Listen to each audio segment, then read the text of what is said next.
Tayo, Sister L. Ang report muna mula kay Edniel, alegasyon ng harassment sa pamilya ng 8 pulis na suspect sa Las Piñas robbery extortion. Pinabulaanan naman daw yan ng Eastern Police District. Detalye balita mo, RH52, Edniel Parosa. Edniel.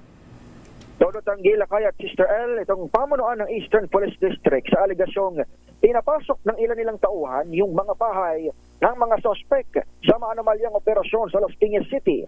Ayon sa EPD, walang katotohanan ng paratang ng harassment ng hanay sa 8 miyembro ng District Special Operations Unit, bagay na kumakalat ngayon sa social media.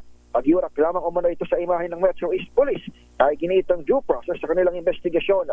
Nabatid na naka-restrictive custody ngayon itong DSOU personnel na suspect dahil sa pagsisilbi ng warrant sa isang Chinese national at umano'y lumimas sa pera't ari-arian nito. Sinibak din ang aabot sa 30 iba pang tauhan ng DSOU habang nagpapatuloy ang investigasyon ng NCRPO at PNP Internal Affairs Service.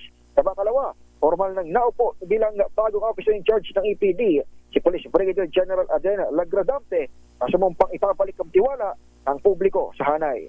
Ito si Edniel Parosa, nag-uulat para sa DZRH.